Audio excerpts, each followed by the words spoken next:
Presiden Jokowi menegaskan tidak akan berkampanye di Pilpres 2024 meski dibolehkan oleh aturan.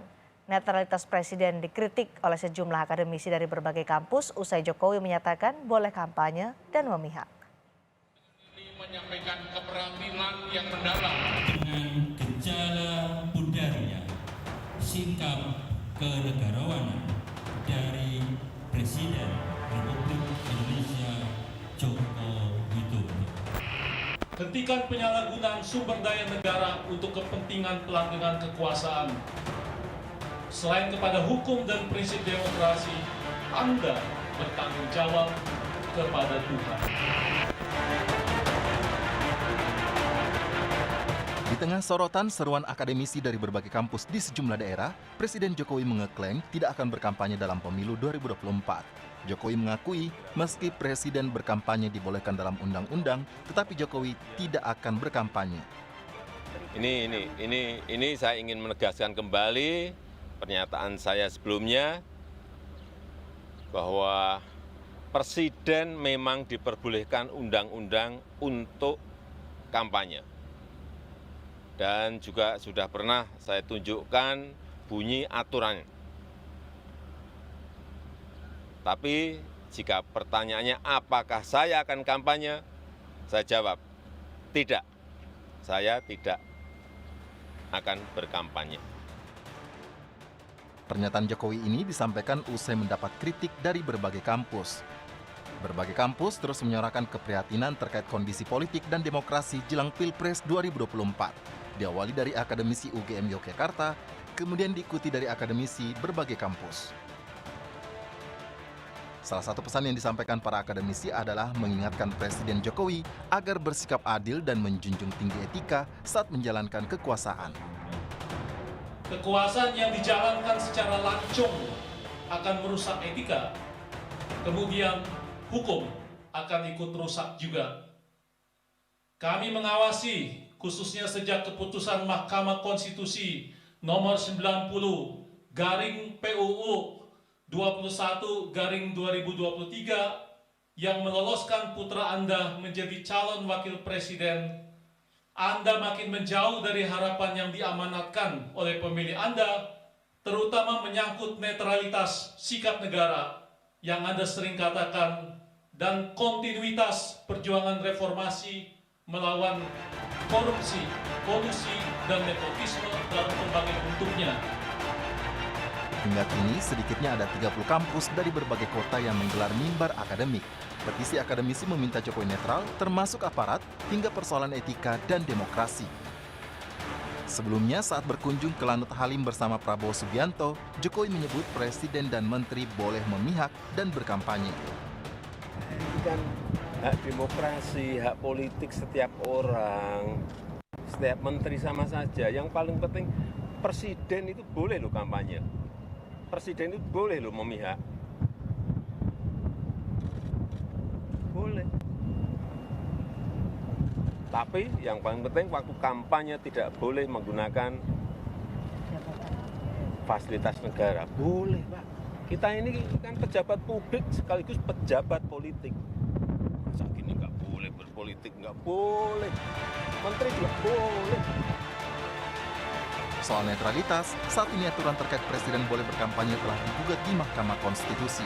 Penggugat mengajukan aturan larangan diperluas hingga menteri dan kepala daerah jika keluarga mereka ada yang berkontestasi di pemilu atau pilkada. Tim Liputan, Kompas TV.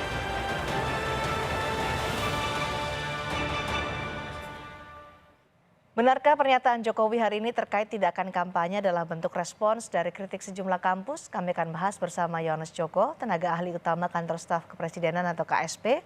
Bergabung juga Iwan Mulia Pirus, peneliti Forum Kajian Antropolog Indonesia, dan Eri Rian Harja Pamekas, tokoh Gerakan Nurani Bangsa. Selamat malam Bapak-Bapak semua, terima kasih sudah hadir di Sapa Indonesia malam hari ini. Selamat malam Mbak Cindy, selamat malam Pak Iwan dan Pak Eri. Baik. Saya ke Pak Joko terlebih dahulu. Presiden menyatakan hari ini bahwa tidak akan berkampanye. Pernyataan Presiden itu merespons kritik dari akademisi atau apa pertimbangannya?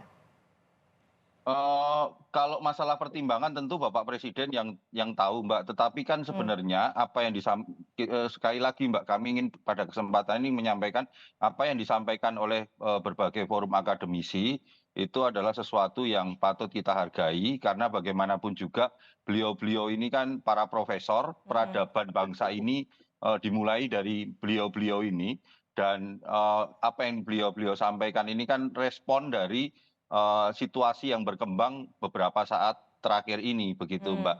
Tetapi apa yang disampaikan oleh Bapak Presiden sebenarnya ya ini kan kita tahu sendiri bahwa Presiden ini sebenarnya beliau ini adalah pemimpin yang mendengar begitu Mbak. Dan beliau adalah pemimpin yang tidak anti kritik begitu. Karena kami sendiri pun di kantor staf Presiden itu sudah terbiasa sekali dengan berbagai kritik, masukan dan pendapat yang oleh Pak Kepala Staf Kepresidenan Pak Muldoko itu setiap hari selalu dimasukkan dalam pemahaman kita bersama dalam kantor staf Presiden. Lah, dalam konteks itu, Mbak, dalam situasi itu ya tentu saja apa yang disampaikan Bapak Presiden hari ini sebenarnya penegasan, Mbak.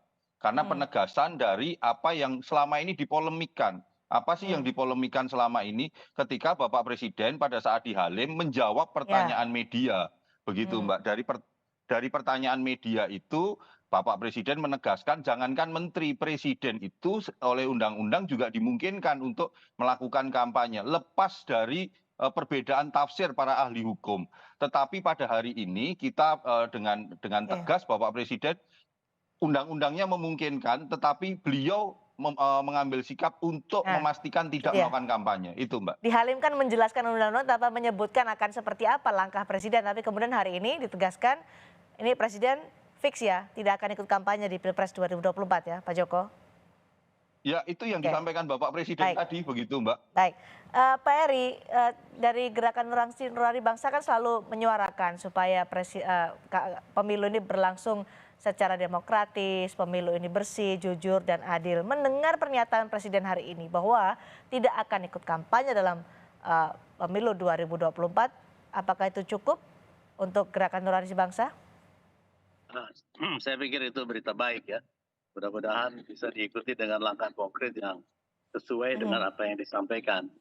Nah, konsekuensinya tentu upaya-upaya kampanye tidak langsung seperti pemberian BLT dan sebagainya itu bisa diluruskan lah tata kelolanya supaya Presiden mendengarkan kritikan. Mungkin ada masukan dari pihak lain juga dan mungkin juga ada pertimbangan lain yang lebih besar yang kemudian sampai pada keputusan itu. Saya pikir bagus sekali kalau memang itu dilakukan secara konsekuen. Secara konsekuen seperti apa detailnya Pak Eri yang kita harapkan, karena kan pemilu sebenarnya kurang beberapa hari lagi, kurang 1 pekan lagi bahkan. Ya, saya selalu berbaik sangka lah ya, bersangka baik ya, bahwa orang itu pasti pada suatu saat menyadari sesuatu dan sesuatunya itu dia laksanakan walaupun terlambat. Yang lebih baik terlambat daripada tidak. Mudah-mudahan konsekuen dan apa-apa yang dilakukan sesuai dengan apa yang diucapkan. Baik, saya ke Pak Iwan Milepiros, peneliti Forum Kajian Antropologi Indonesia. Anda menulis di Harian Kompas, seharusnya ada perlawanan semesta terkait dengan situasi demokrasi saat ini menjelang pemilu 2024. Ada apa sampai harus membutuhkan perlawanan semesta? Apa yang harus dilawan ini, Pak Iwan? Terima kasih ya Cindy. Saya dari perspektif intelektual dalam hal ini antropologi dan sebenarnya juga ilmu sosial yang lain.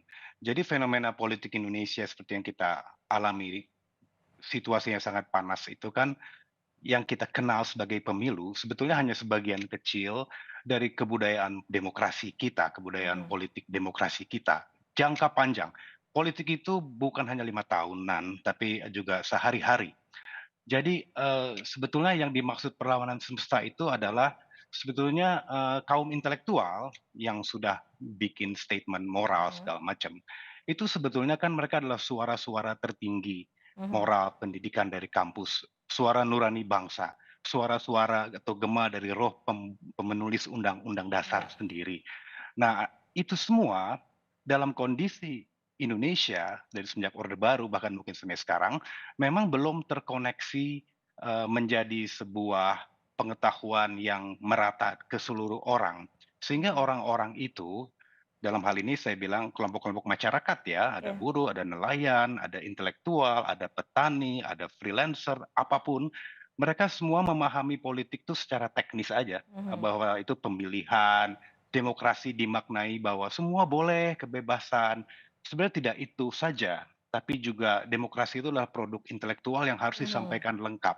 Dan di kampus-kampus belajar, tidak usah ilmu sosial politik Oke. antropologi, tapi sebetulnya Dihubungkan di dengan kondisi saat ini. ya, dihubungkan dengan kondisi saat ini, saya sebetulnya melihat bahwa kemarahan akademik, kaum akademik itu sebenarnya memperlihatkan bahwa nilai-nilai demokrasi itu sedang dirusak oleh tindakan-tindakan yang anti demokrasi. Sehingga tindakan-tindakan itu kemungkinan yang mengkhawatirkan ya akan melahirkan nilai-nilai baru anti demokratik di masa Nah. depan yang menjadi normal. Itu yang menjadi concern akademik saya pikir. Nah, saat ini kan sudah ada pernyataan dari Presiden yang menegaskan bahwa tidak akan ikut berkampanye di Pilpres 2024. Apakah itu sudah menjawab apa yang menjadi kritik akademisi? Menurut Anda, sudahkah itu memuaskan jawaban dari Presiden itu menurut Anda?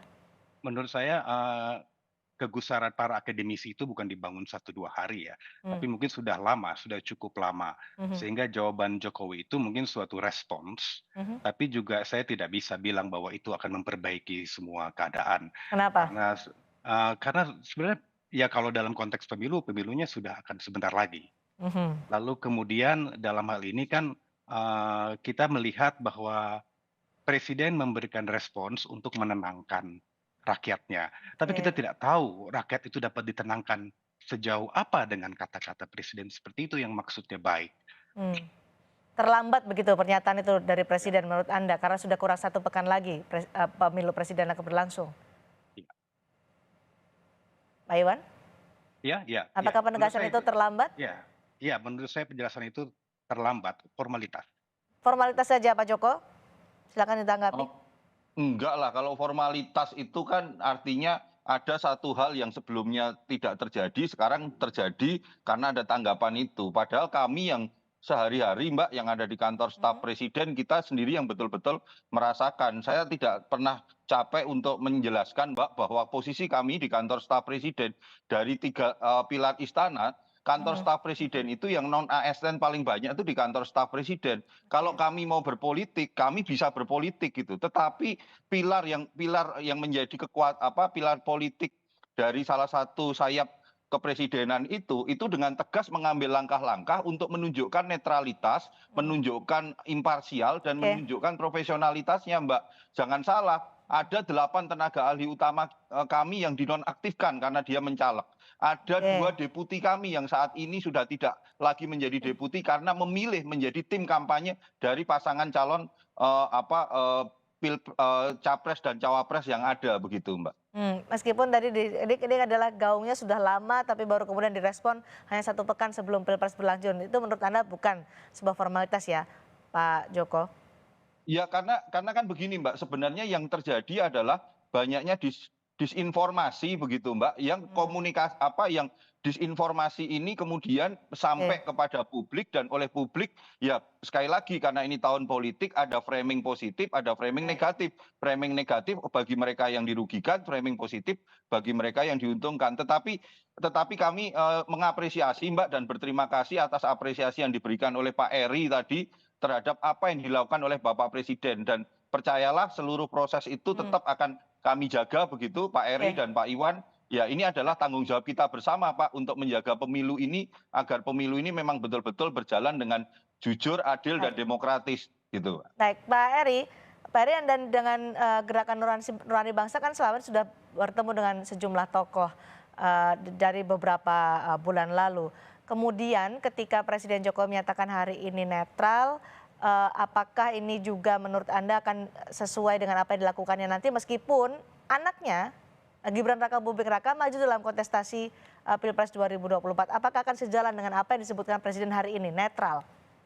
Ya, saya hanya bisa berharap dan berdoa supaya netralitas beliau itu konsekuen, itu saja.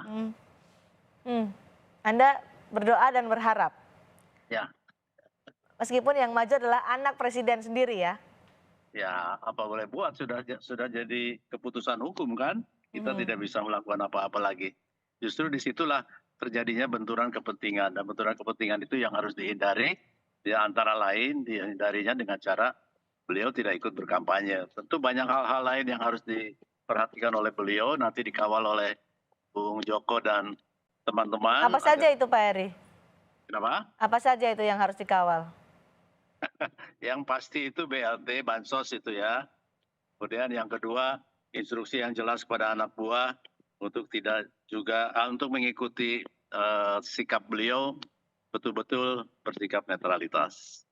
Tadi kan ada informasi juga Bansos dihentikan selama tanggal 8, tanggal 9 karena hari libur, tanggal 10 mulai masa tenang kampanye. Tanggapan Anda soal penghentian ini dan akan dilanjutkan lagi nanti pada tanggal 15 Februari? Ya harusnya kan akhir Maret kalau saya tidak salah ya. Tapi ya itu sudah terjadi, mudah-mudahan tidak mengganggu APBN, itu aja. Kalau dihentikan hanya mendekati pada saat masa tenang, kemudian dilanjutkan lagi setelah Pilpres, Anda tidak masalah dengan ini atau ingin juga kemudian diingatkan atau diawasi lagi soal pembagian BLT ini? Nah ini memang situasi yang apa istilahnya itu? Ya itu kan sebetulnya bagus untuk masyarakat ya. Kita tidak anti itu. Yang kita persoalkan adalah kenapa itu dibagikannya sekarang. Padahal biasanya akhir Maret dimajukan sekarang dan orang mempersepsikan dengan terang benderang bahwa itu adalah bagian dari kampanye. Apa yang harus jadi perhatian supaya meyakinkan bahwa itu bukan untuk kampanye? Apa yang sebenarnya harus dilakukan menurut Anda? Ya paling ditegaskan bahwa ini adalah program pemerintah, tidak ada hubungannya sama sekali dengan paslon tertentu. Jadi betul-betul ini adalah negara untuk rakyat. Oke, baik. Kembali ke Pak Iwan lagi. Anda yang menjelaskan soal ada perlawanan semesta, ini adalah pertahanan demokrasi terakhir. Kita akan 1 pekan lagi nih, Pilpres akan berlangsung, pemilu 2024 akan berlangsung. Lalu kemudian apa yang harus dilakukan oleh masyarakat juga? Tadi Anda bicara soal semesta. Semesta diartikan adalah mereka yang berada di akademisi, level akademisi. Bagaimana bisa mengikut sertakan masyarakat untuk bisa menjaga demokrasi kita?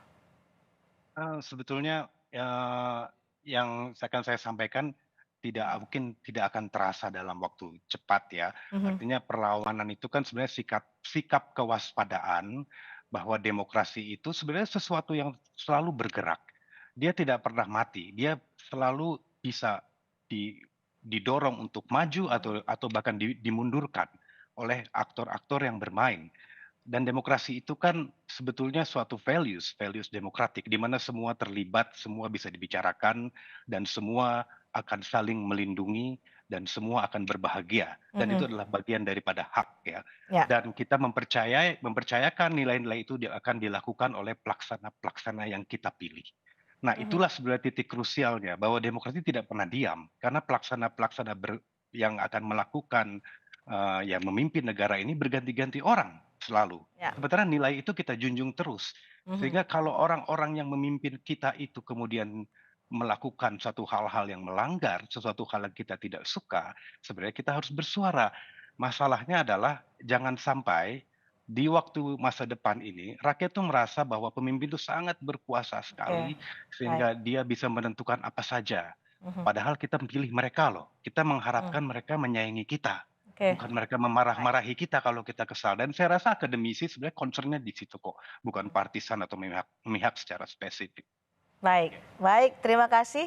Terima kasih Pak Iwan, terima kasih Pak Joko, terima kasih juga Pak Heri Riana sudah Terima kasih Mbak Cindy, Pak Iwan, Pak Heri, terima kasih sekali. Sehat selalu. Terima kasih.